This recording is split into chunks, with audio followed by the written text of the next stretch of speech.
Peace. Starting a little later again. Similar to yesterday. Good dawning. Thank you. Thank you, Sister Kashia. Good dawning to you. Yeah. Greetings. Greetings. Yeah. Well, everyone is Gypsy Gray. You as well. Good rise.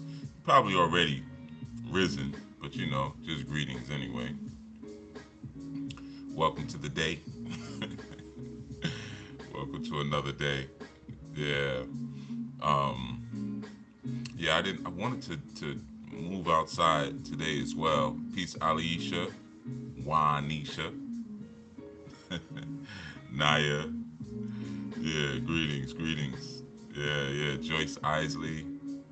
Yeah, let's see if I catch everybody.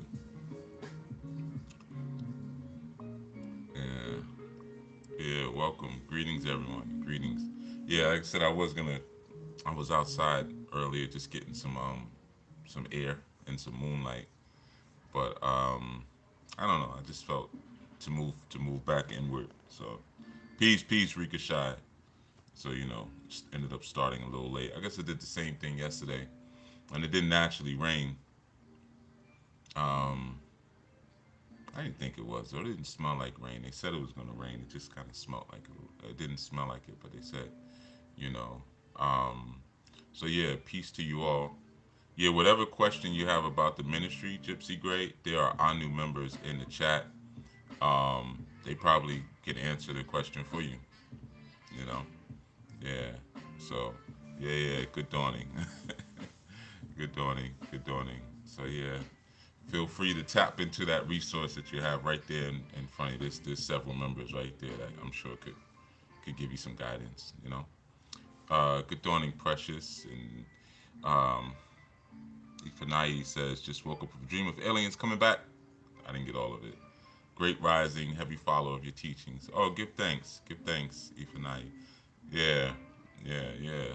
Aliens or our parents, however you wanna however you wanna look at it. Yeah, uh, Big Mama and Big Papa, they coming back. You know, well, for some of us, they already came back.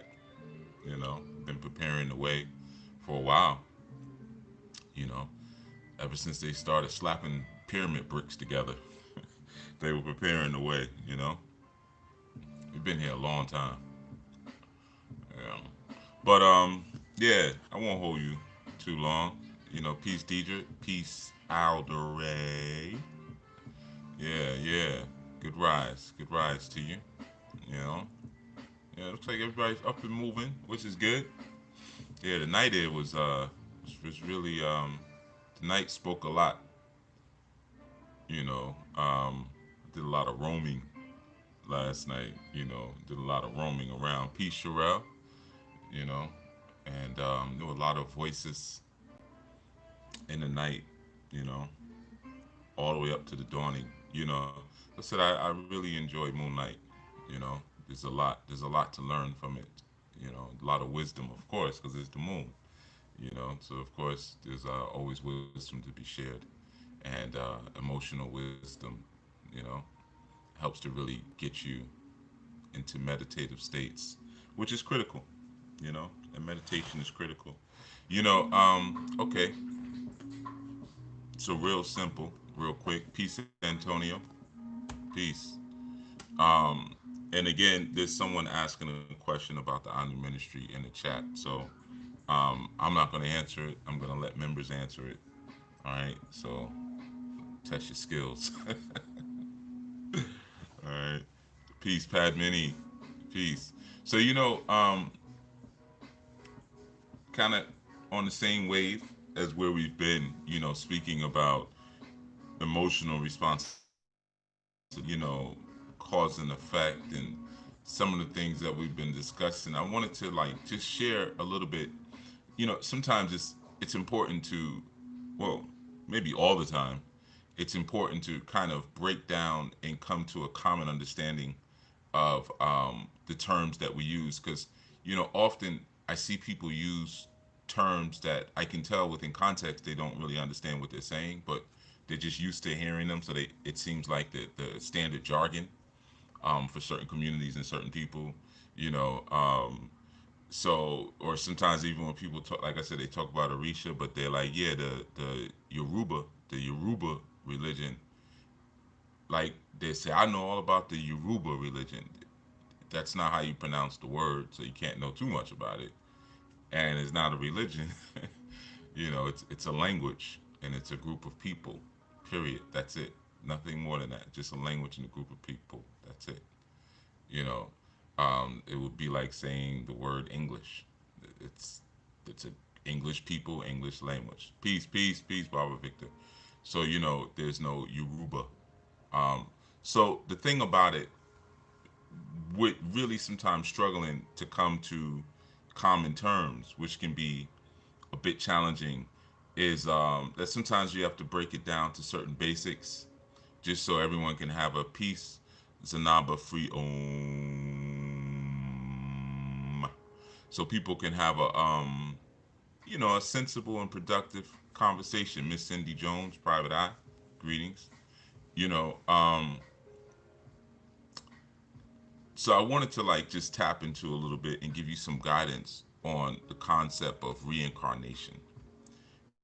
Sometimes I hear it spoken about in ways where it's become like a standard term now almost, but the comprehension is not so standard, you know, and it's important in relationship to everything that we've been talking about as far as commanding our life, like getting control of our emotions, you know, being able to look at the source of maybe people who have abused us and the source of where that behavior came from, and coming to a place of understanding beyond a place of critique, you know, thinking about how we want to respond versus how we choose to react, you know, all of the different things. Peace, Baba Cruz.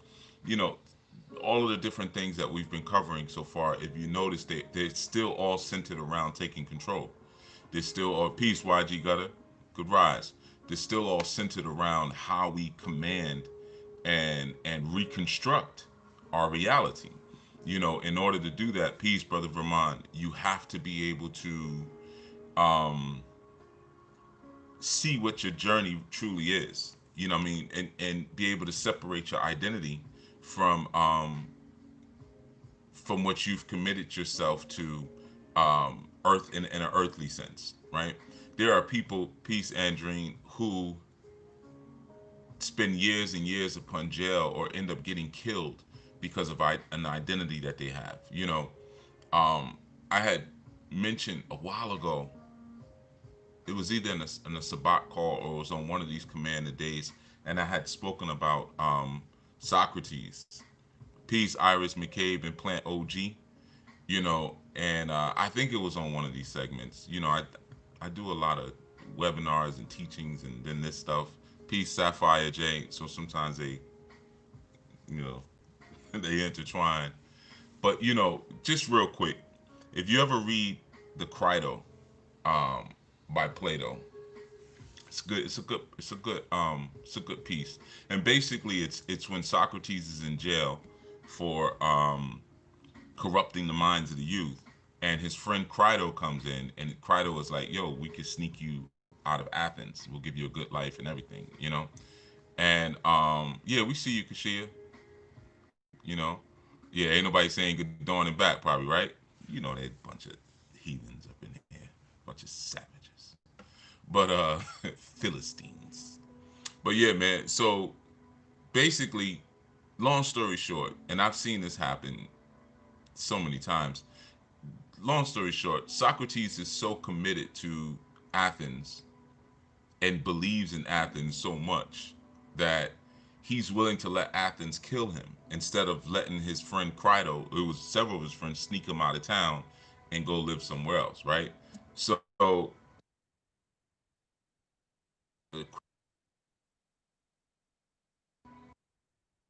I'm sorry about that. I don't even want to say it because it'll activate again. Google thought that I had my voice activated. Golgle popped up. Thought I was asking it to do something for me. It's always listening. They're always listening.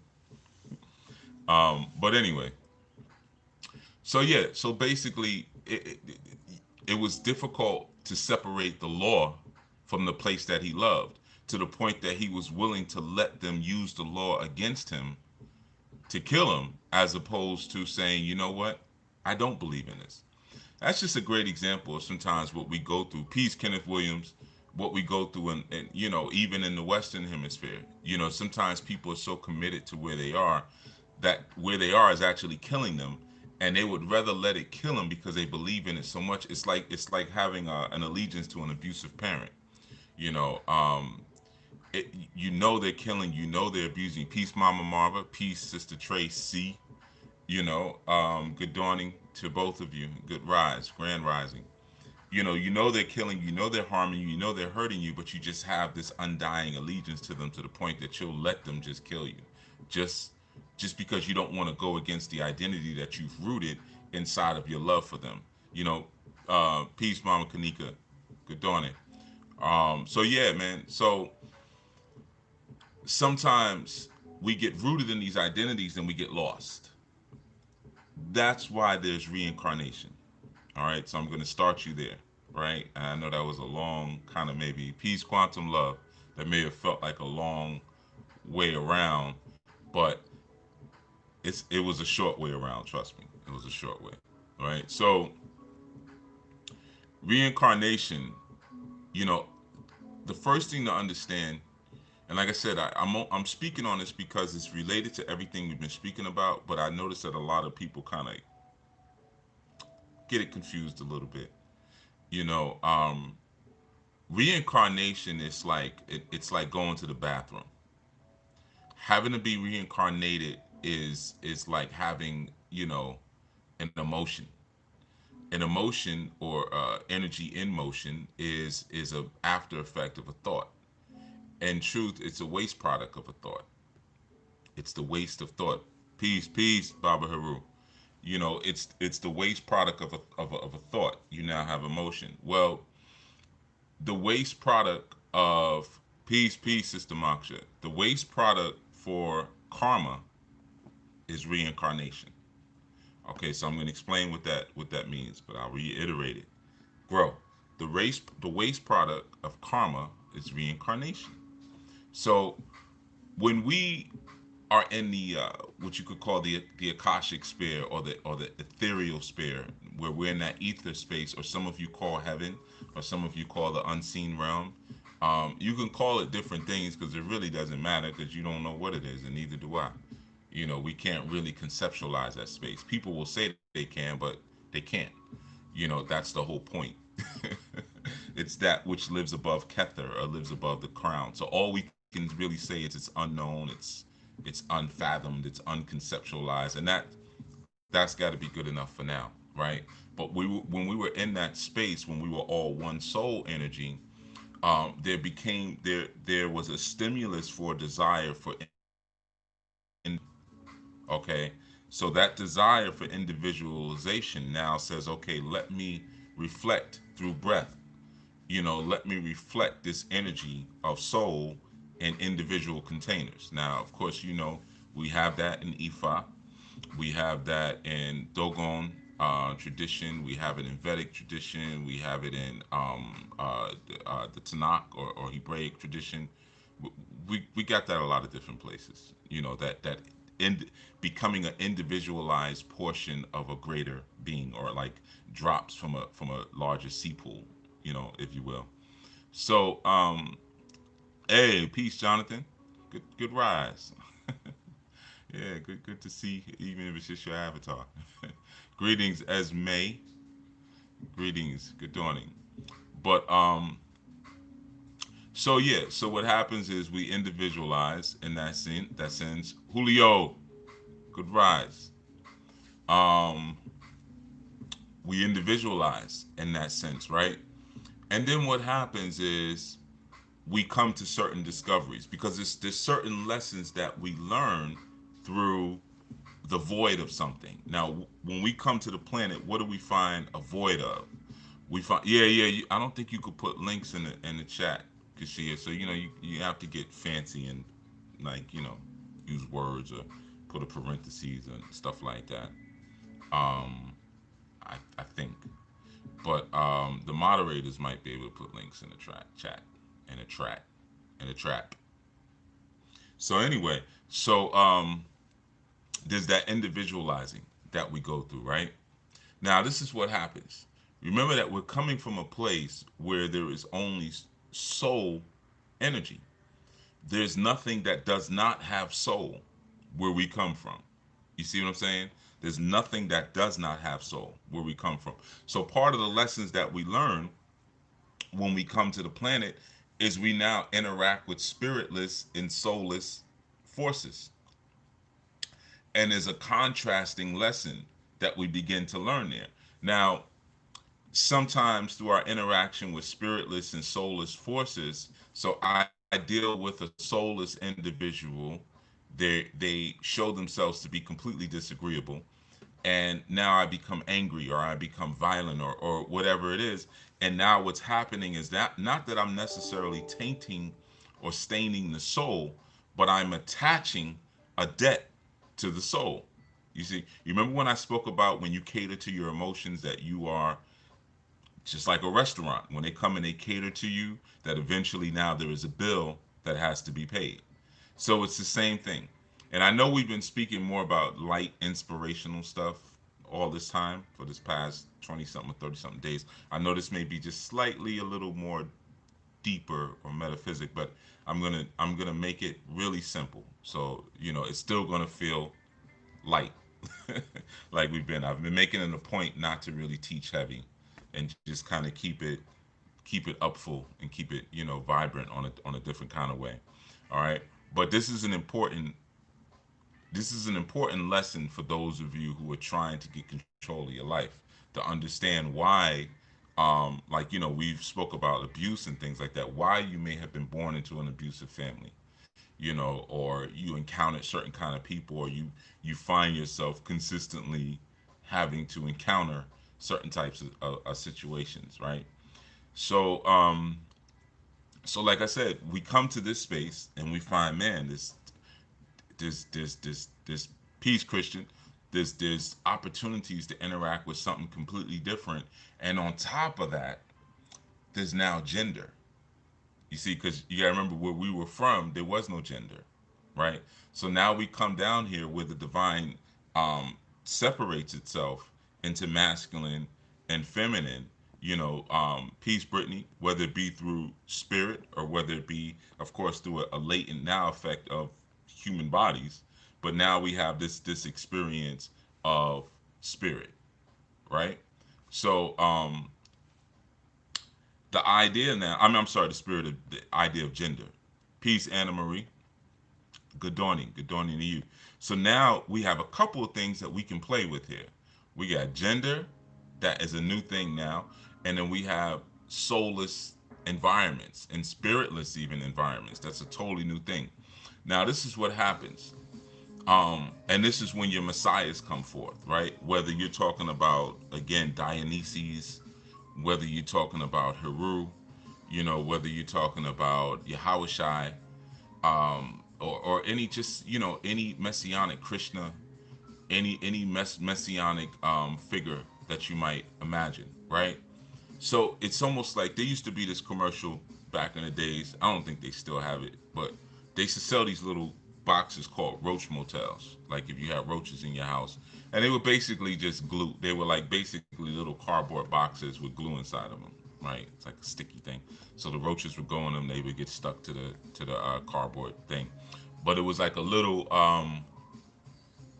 chant, little jingle for the commercials. Uh, they check in, but they don't check out, right? So the roaches check in, but they don't check out, right? So that's essentially whenever a Messiah is necessary in a space or in a dispensation, is because we're living like roaches going into the roach motel.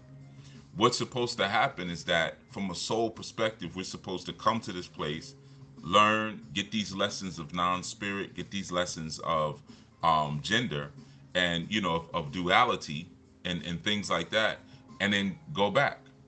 But the problem is sometimes we begin to drift, and drift is an important word. Drift is a very important word. We begin to mentally and spiritually drift. And sometimes we become comfortable with the drift. Just a little drift never hurt anybody. We feel real cool with the drift, right? And then what happens through that drift, we lose sight of our original purpose. We suffer through a spiritual amnesia. What did we come here for again? What are we again? Peace, Amal. Yeah, yeah, peace. Like, wow, wait a minute. I know I came here for something. And meanwhile we're like, but this food is so good, and love is so good, and money is so good, and and men and women, and so we lose sight in that sense, right? So what happens is, again, it's like the Roach Motel analogy. I know it ain't the best one, but it's what popped into my head. We check into this place and we get stuck. Like insects or roaches on. Good dawning, India. Good rise. Like insects or rodents on on a sticky trap. We get stuck. You know, because Peace K Boogie, because the things that are here become so enticing because they're so different. If you even think about sometimes the way our children get caught out there, just because something is different, and they become fascinated by the differentness. You know, story time. Years ago, right? Working on a job, I had hired a good friend of mine. Oh, peace for the super chat, Amazi. Appreciate that. Give thanks, man. Give thanks. Give thanks. Give thanks. Um, he there was all right. There was another dude who worked in sales, John. Real funny dude. He was this Jewish guy, but he was Jewish, but he acted super Italian. You wouldn't even know he was Jewish, until you'd see the little necklace, which is not the Star of Dawood. There's no such thing as that, by the way, in case you're ever wondering. Um, but anyway, so or David, you would probably say David. Um, so he basically, long story short, he had this email that he was sending that it scrolled down slowly. It was a gift.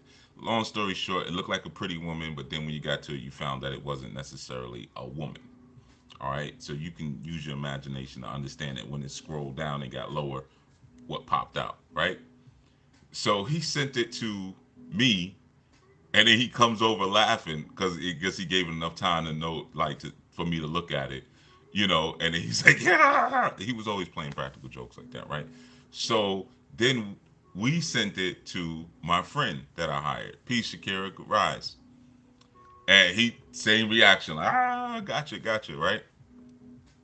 So the day goes by, whatever. We go to lunch, whatever. Peace, Krishan, and my friend was like, "Yo, I think I might be in trouble." I said, "What happened?" And the CEO of that company, Peace Cassie, I'm not gonna say the guy's name, but he was like, "Yo, I was on my computer, and so and so, the CEO, let's just say, walked behind me, and saw that picture on my computer." And he was like, "I tried to close it real quick, but I know he saw it." So I'm saying to myself, which I never said to this day, "Why were you looking at it again?" Right? The joke was over. The joke was before lunch. Like that was like early in the day. Like it's like 4 o'clock now. You just sitting there staring at it.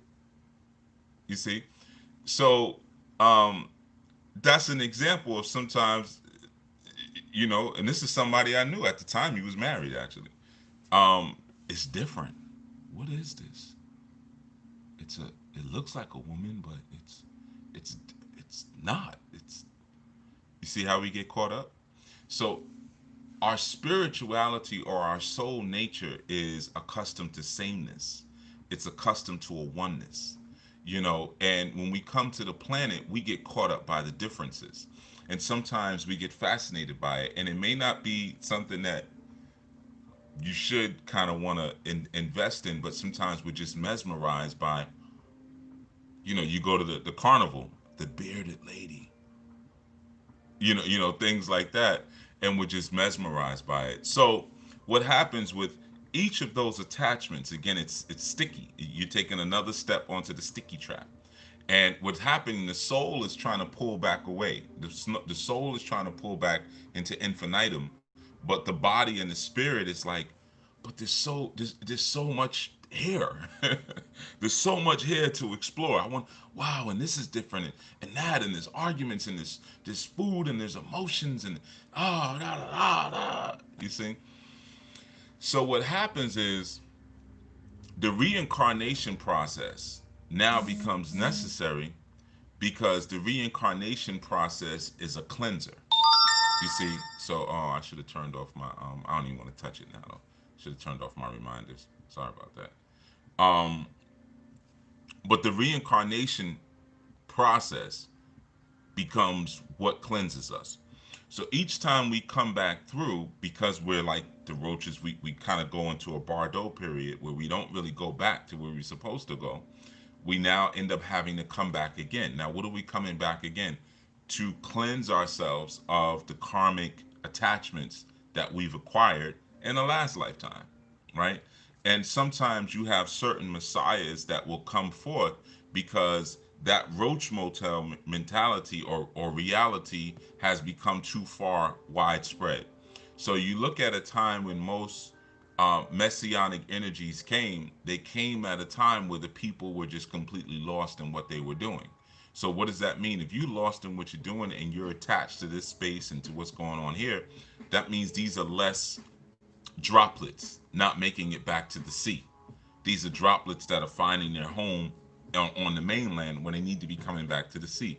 So now a Messiah comes forth who has more potential, more energy, but also prepares a way. You know, it's similar to what is said if you read like even the Aquarian Gospel of Christ. I think it might be of Jesus. I don't know. I never use that word much, but the Aquarian Gospel. And you read about how Levi speaks about what his experience or his understanding was of Yahweh Shai. But one of the things that we understand, like he said, there's that time period between 12 and 30. We know that around 12 he was preparing himself, for bat mitzvah. But after that, what? And everybody says, oh, he went to Egypt. Yeah, but he did a couple of things. One of the things that was done was that he went to Indus Kush. He went to India. What did he learn in India? How to meditate. Then he went to Kemet and learned other sciences there. And you get hints of that, like when the apostles they noticed that he didn't really sleep much and he didn't eat. And they were like, why is it you don't rest with us, you don't eat with us, you don't sleep with us? And then he said, I find my source from somewhere else, I find my resource. Well, if anybody knows about meditation, you can use meditation to recharge yourself. You see, so he was coming in and bringing higher and deeper sciences. Now, of course, when you read those stories, and like I said, most of the time, peace, good dawning, Allison, most of the time you get those stories from sources that are so doggone compromised. Even if you grew up in the quote unquote black church, chances are your pastor was a Greek. They that's a fraternity man. So there's certain oaths that they already took that they're so compromised you can't get nothing from them. And then outside of that, you pretty much it's all coming down from the Vatican. So you're not really getting the truth. You're not getting any of the metaphysical values. You're just getting the manipulative or the manipulative morals of what's being taught. But you're not being shown that these people were ascended masters and they paved the way for certain things to happen. Like there were certain things left, not just so that you can live a good life, but so that you can clean the attachments. You can it's like having rubbing alcohol. Using rubbing alcohol to get that glue off. Here, you got this stuck to you, you got that stuck to you, you got that stuck to you. Whether it's anger, this, that, and the third. That's why it speaks about if you want a deeper connection with your creator, and it speaks about this in several scriptures actually, you must first go and make amends with your brother, right? So what that's basically saying is like, you can't connect with the higher energy without cleaning up your karma first. You see, if you have violated against someone, if you have been wrong to someone, if you have been angry towards someone, if you have been reactive towards someone, all of those different things count. You're like, oh, well, that was back then. It was a long time ago. No, you've now created more karmic attachments. If you can almost picture them as like stickers stuck to you. And with all these stickers stuck to you, you can't get back to the higher realms. You're stuck now. So it's not just about ripping them off. You sometimes have to go and make amends as best you can, so that the other person really takes them off you. You know. So reincarnation becomes necessary. Reincarnation is not something that we may celebrate. I may come back as a butterfly. That's not really what the aim should be. Like I said, it's an after effect of karma. If you're sowing in good causes, then it's the motel thing where it's like I'm gonna fly through the Roach Motel, or my body is so light that I won't even get stuck to the sticky pad. I'm only getting stuck to the pad because of the heaviness of my human carcass. You see, so when my whole energy, when I become a light body, I can walk across sticky traps. I can see a picture of something strange and be okay, and that's that. Like that's not me. I'm not curious. I don't want to see what you know that branch feels like. So um, that's the whole concept of now I'm moving with soul energy. I'm moving with purpose, and sometimes we don't realize that. And this goes back to the trauma that we were speaking about. Sometimes that trauma is a part, most of the time, it's a part of balancing that karma and being able to remove those sticky traps. You see, a lot of times we don't, it's hard to own up to that. You may have had a father that was abusive or a mother that was abusive. Maybe your auntie used to treat you like garbage or touched you, and things like that. Um, but that's all a part of something that you got stuck to you in a lifetime before and never removed. You see, um,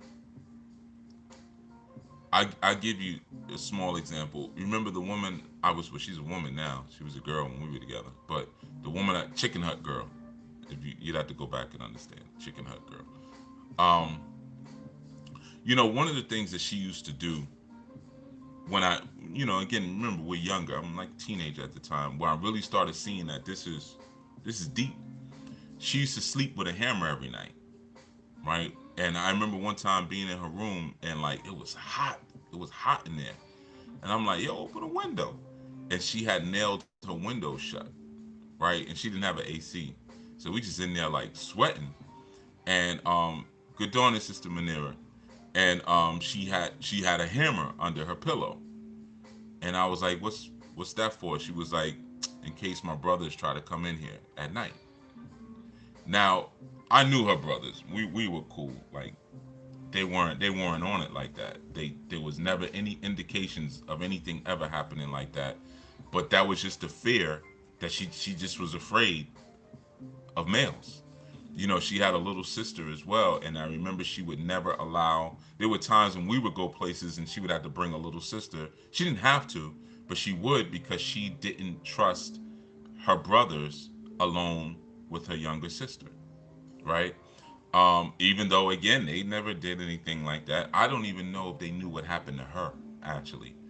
Um, but there was a whole experience that had to be gone through in terms of not only the experience that she had, but an understanding that she had to come to about masculine energy and feminine energy and certain levels of responsibility. And there was certain, because of what occurred, there were certain conversations that we were allowed to have um, that kind of opened her up into even much deeper sort of ideas, much deeper things about her father and her parents' relationship and things like that. So um, sometimes we don't realize that those tragic experiences that we're having and the residues of them, of course, and it's going to be residue. A child getting raped, by grown males, yeah, it's going to be residue. But sometimes we don't realize the process of that residue is what is actually, that's the turpentine that's needed to get those sticky, after effects of our past life off of us. And we all come in with a cadre of spiritual energies and a cadre of concerns and things that need to be balanced out. And I want to reiterate again, reincarnation is not a beautiful thing. It becomes a necessary thing because of what we incur. There's a cost. You want to come to the planet, you want to learn, you want to experience, there's going to be a cost. There's going to be a price that you have to pay. And that's the difficulty. But how can I come here and get what I want but not get my hands dirty? You can't.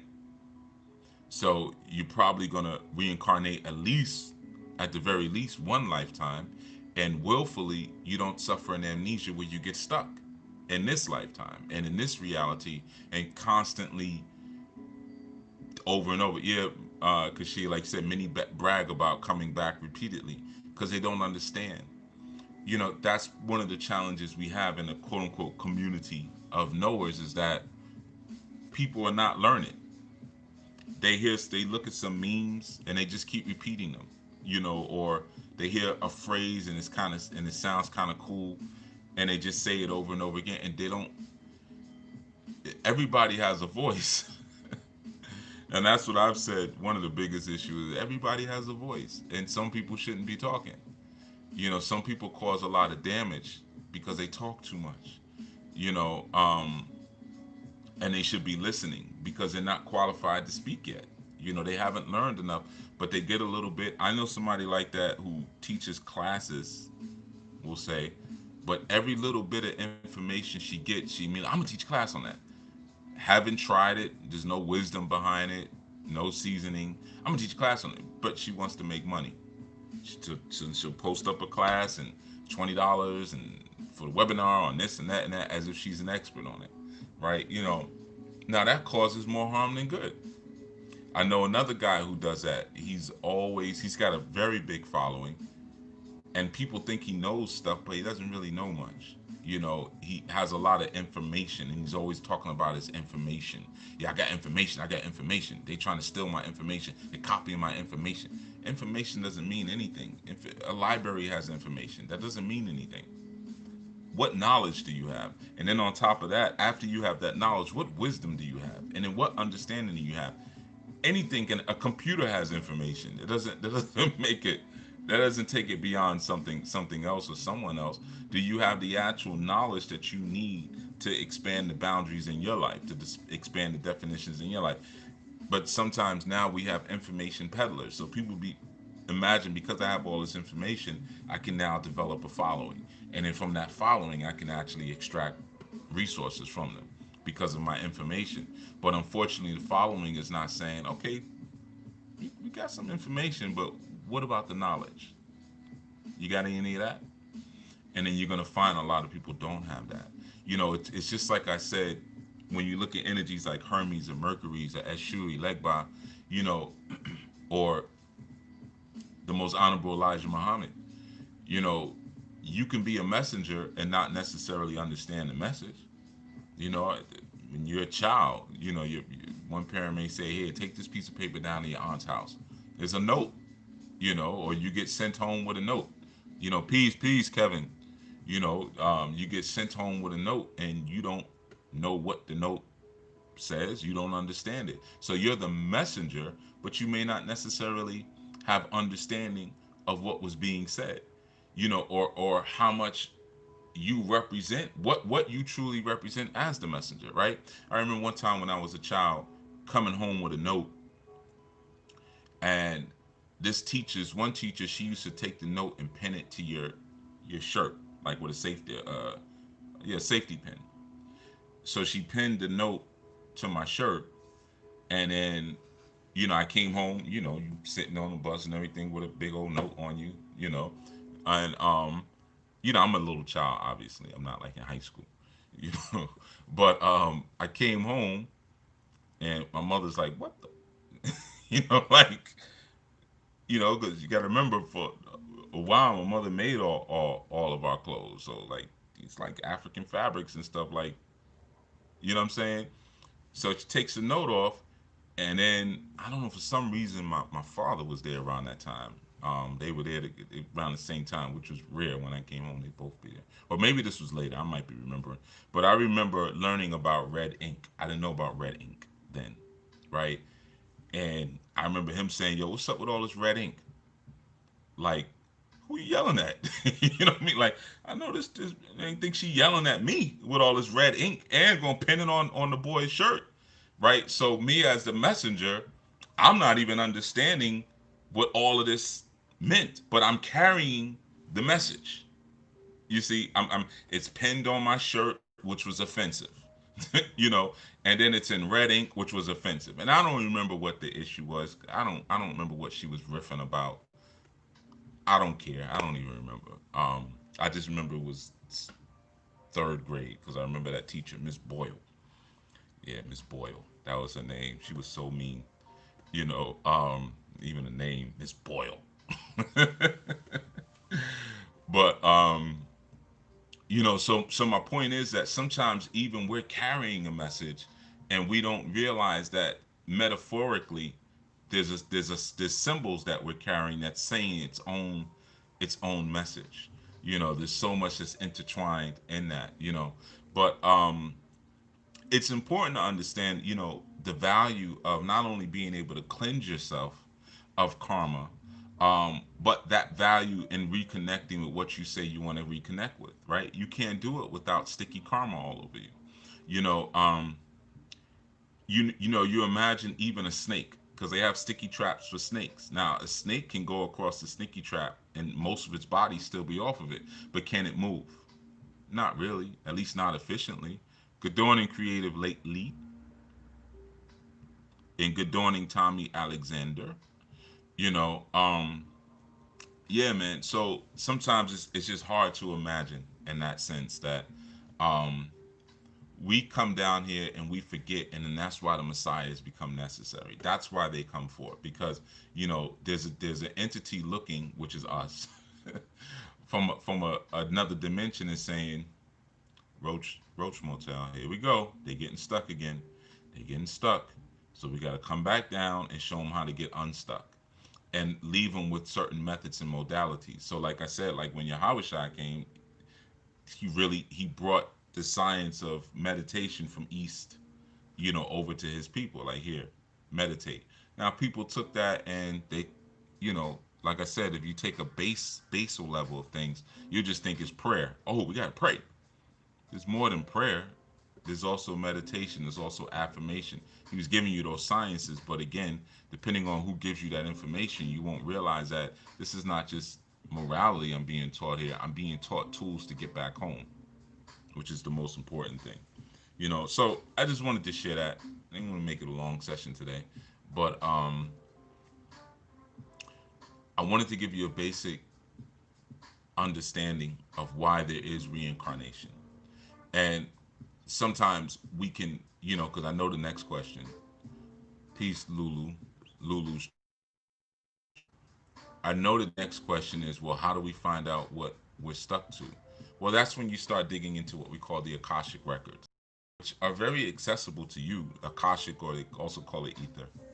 Kind of digging into that nine ether. Um, for you, it's you don't have to go get an Akashic reading. I know there's certain people who do Akashic readings. Um, I'm very, very leery of that. It takes a certain kind of talent to tap into the Akashic records, and a lot of people don't have that talent. And it's also extremely exhausting tapping into the Akashic records. So when I see people just like offering Akashic readings, just like that, I'm just leery, because I know you take someone grow. There's two people that got really screwed up from tapping into the Akashic energy, and there's a couple reasons why too. But Edgar Casey was one of them, and Aleister Crowley was another one. Got really messed up, um, insane in the main membrane, and Edgar Casey really died as a result of it, from tapping into the Akashic records. Too much. He was told at one point, don't do any more than 1 or 2 readings a day, and he was doing like 9 to 10 readings a day, and it destroyed him. You see, it destroyed him. So, just be careful when people are like, yeah, I do Akashic readings, and they might just be intuiting some stuff, and you might be like, well, that sounds about right, because it's not hard to intuit. But tapping into those records is a totally different type of experience. But here's the thing, grow. you can give yourself permission to tap into your own Akashic records. You see, there's collective records, and just look at it like the Akashic records. Just look at them like they're a library. That's all you have to kind of envision. They're a library, right? So you can issue yourself a library card, and then you can go and tap into your own records. You see, you don't necessarily have to come to me or someone like me, because truthfully, I don't even want to do it. Like I said, when you're doing it properly, it's extremely exhausting. And people who tell you otherwise, I promise you, they're lying to you.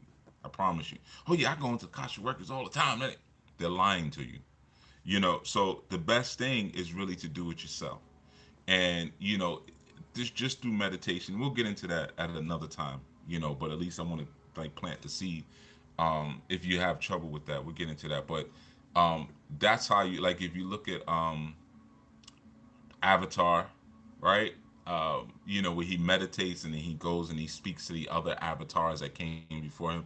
That's like a cartoon, but that's like a form of tapping into the Akashic records. And then you look at the show, The 100. I don't know if any of you are familiar with the 100, but um, the commanders, they have what's in them called a flame, and they were like, these are basically like avatars. It's like you have Vishnu and all the different avatars, but you have different commander avatars, and then they can tap into the collective memories of all the commanders who came before them. On the show The 100, you might not be. It's kind of like almost like a teen show, but I like it. You know what I mean? So you can tap into your past lives. Peace, Shannon. And many of us have them because many of us got the sticky trap. We got the sticky trap reality. You read certain divine books, it says that even Yahushua had 33 past lives. Now, I know you didn't read that in your regular Bible, that he was actually a reincarnated figure and came 33 times before. Interesting number if you think about it, 33 being the number of the master teacher and when he was executed. But yeah, so just that's where you begin. All right, I wanted to share that with you because I know that's the next question. But also, you have enough peace, Obadina. You have enough information now to also understand some of the things that you're doing that are off. So don't just try to pick and choose like, well, I do this, or I do that, but I tapped into my Akashic and it only said my only problem was like when I got into a snowball fight and broke somebody's window. It didn't say that it was me. You're gonna end up back here again. So there has to be an honesty and a purity about it, and it's got to go beyond your emotions. That's why we built up to this conversation talking about emotions and getting a hold of emotions. You cater to your emotions is going to be a bill. So think about all the times that you catered to your emotions and you reacted without responding, or you chose emotion over thought. You chose irrationality over logic. And you think about now the damage that you have not only created on yourself, but to other people and what you have attached to your soul. Those are the things that you have to deal with. And you may say, man, but that goes back so long. Well, that's why we meditate. We can meditate and we can regressively look back at what have I done in my life. All right, let's let me have it. All right, let's deal with it. And some of you may take it as a joke. That's on you. I can't really, I can't really get you to see the seriousness of your own karma. You know, um, but just understand like a lot of the joking and stuff comes from wayward statements that were given. Like I said, when you hear things like, well, the big guy knows my heart, God knows I'm a good person. Nothing says, there's no writings that say that you can do whatever you want because God knows your heart. It's out of the abundance of the heart, the mouth will speak. You know what I mean? So you do something foul or say something slick to someone. That's why you always be careful when people say things and then you catch it and they say, oh, no, no, I meant to say it like this. Or I used the wrong word. No, they didn't. Don't fall for that crap. They said exactly what they wanted to say because out of the abundance of the heart, the mouth speaks. It's just that they didn't want their heart to overflow out of their mouth so quickly. So they'll come back and try to change it. Peace, peace, Bible Christian. You're more than welcome. You know, so those are the things just to pay attention to. Looking at reincarnation and karma. I tried to keep it light for you a little bit. I know it's a different kind of topic from what we've been exploring, in terms of like personal empowerment in commanding your day, but it's necessary. Peace, McCobe, Sandy Paris. I'm glad you were able to get something out of it.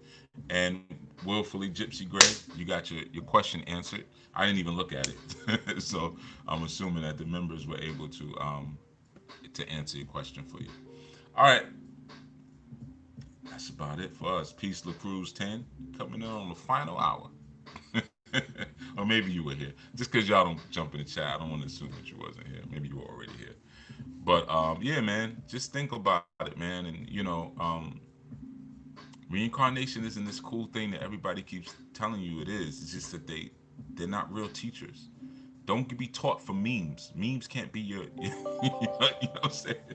Memes can't be your teacher. Memes just don't hold enough information to teach you, And you don't have to listen to me. I mean, you could just research what I'm talking about. Like really research the word karma and where karma comes from and the idea of it, and reincarnation, and coming to that bodhisattva state where you've released and detached yourself from all emotion and destructive karma.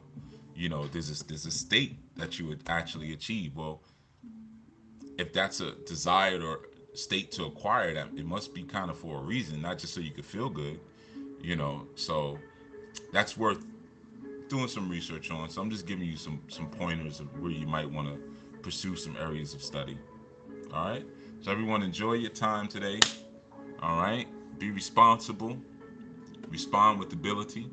Sharpen up your skills. Peace, Shamrock. Sharpen up your skills today. Protect each other, man.